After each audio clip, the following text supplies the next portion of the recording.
Thank you for joining me today. First of all, let's get a picture of our group.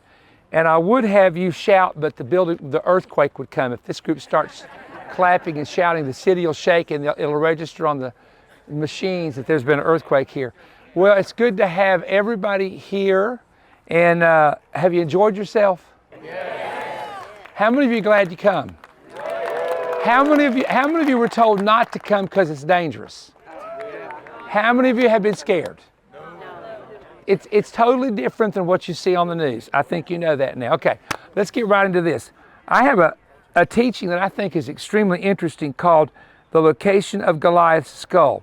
Now, I want to go back to who Goliath was, because there's so many people, you'd be shocked how many people that have not read the Old Testament.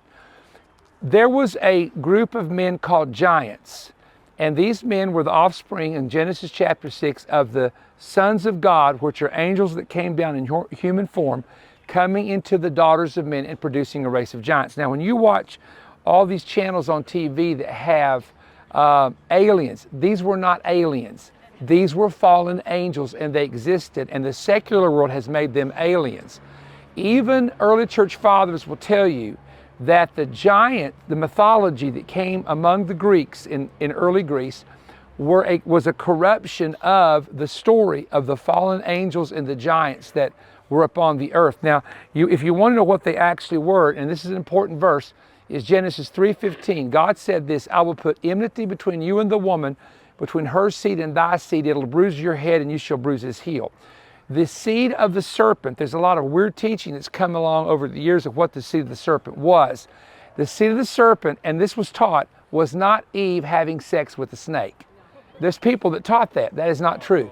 The seed of the serpent were the giants that were procreated before the flood and after the flood by the fallen angels taking on themselves human form, going into the daughters of men. And we don't have time to teach that. That is actually, I think I taught on it for 2 hours one time. It takes that long to explain it. Let's talk about Goliath. David goes into the valley of Elah, and he knows there's a man who's about 10 foot tall that nobody wants to fight. He's called a giant. He's called Goliath from Gath. That's his name. Goliath from Gath. That's his name. Where he's from is Gath.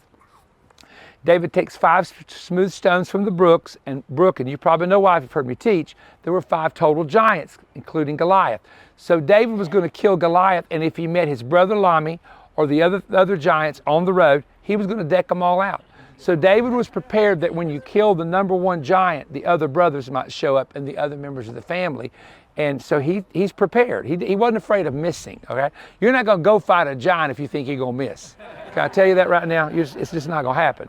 So here's what happens. And in fact, a lot of people, when they look at the Bible, they don't necessarily read everything and they pass by a detail. Listen to this. I'm going to read it, and you tell me if you've ever paid attention to this before. In 1 Samuel 17:54, David cut the head of Goliath off, and he took the head of the Philistine and brought it back to Jerusalem. Okay, if you've heard me teach, you've heard me. How many of you never knew that was there? Raise your hand. It's not a loaded question, by the way. Okay, so it's 17 miles from where he fights the giant, and he drags that head of that giant here to the city of Jerusalem. And then what do you do with the head? Are you going to put it on display? No. You're going to bury it somewhere. Now, if you take the head of Goliath, who is the seed of the serpent, and you bury it in Jerusalem, the question then becomes, what is it for? Go back to the prophecy. The seed of the woman, this is the Messiah, this is Jesus, is going to crush the head of the serpent, and that serpent will bruise the heel of the Messiah. When Jesus was crucified, they found evidence of a crucified man. They found the bone, the heel bone, in an ossuary box. It was not like the pictures of putting the nail into the top of the foot. It was the back of the heel. They actually, Charlie, look down at my feet. I'm going to show them this. If you put me on a cross, you would take a piece of wood and put the wood on the outside of my right foot, the outside of my left foot, and you drive the nail through the heel. So literally, the heel of Jesus was bruised. There's your prophecy from Genesis. You can clap right there. That's a good place to clap. But how do you figure you will bruise the head of the serpent? The serpent there referred to the seed of the serpent, which was the giants. The giants were already dead in Jesus' day. But if you look at the crucifixion, it says they took Jesus to a hill called Golgotha in Hebrew. Get ready. Goliath from Gath, Golgotha. Called the hill of the skull. Is it possible that this place where Christ was crucified is where the ancient head of Goliath was found? The heel is the prophecy of him being bruised by the crucifixion, but he's going to crush the head, because the head of the old Goliath, the old giant, is buried in the ground somewhere, probably deteriorated, but he is above that head with the blood dripping down that cross, crushing the head of the serpent, right? Or as the Bible says, putting all things under his feet, or as Paul said, the very God of peace shall bruise Satan under your feet shortly. So this adds a whole, study this out sometime. This adds a whole new dimension to the story of David and Goliath. The hill, and I know if you take Golgotha in Hebrew, it spells a certain thing, but take the two words, Goliath, Goliath, Gath, Golgotha. It's just as a play on words is what I'm saying here. That it's the hill of the skull. That's the real key, hill of the skull. So this first prophecy in the Bible was fulfilled here in Jerusalem at Jesus' crucifixion. So that's a little mini message. We don't do the long manifest programs anymore. We do about a 5 or 6 minute teaching, because everybody, you can get 5 YouTube programs on with 1 manifest program. But don't quit watching manifest, because that's the deep teaching. That's where you get the whole thing, right? How many watch manifest? Raise your hand. Yeah, look at this. These are people that know good preaching when they hear it. I'm just kidding. Don't send me a dumb comment. Oh, you don't think you. Yeah, okay. All right. So thank you for joining me. Give me a thumbs up. If you give me a thumbs down, we're going to ignore it. Give us a thumbs up if you like the teaching. Let us know. If you like the teaching from Jerusalem especially, you can comment on the Facebook page. Man, I love the teaching from Jerusalem, because that encourages us to keep on. So let's give the Lord a hand from Jerusalem. Keep watching. Stay tuned and keep watching. It's time to learn what you don't know about your future. Now available is Perry Stone's new landmark prophetic book, Your Journey into Eternity, Life for the Next 1,000 Years.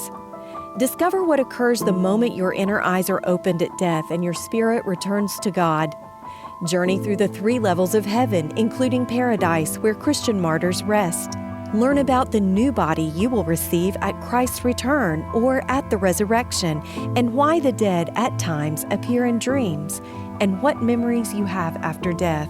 Learn about the marriage supper in heaven from a Hebraic perspective, and what the Bible teaches about the new heaven, new earth, and new Jerusalem coming down.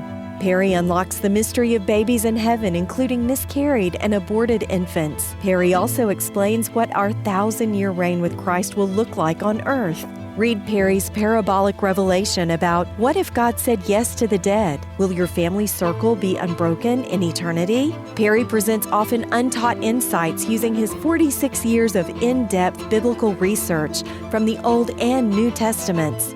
The book includes incredible Greek and Hebrew word studies, as well as amazing stories that reveal secrets of life after death, events in heaven, and life on the new earth. Perry is also including an audio teaching, The Temple of the Tabernacle of the Testimony, that his friends say is the most interesting biblical teaching from the book of Revelation he has ever taught.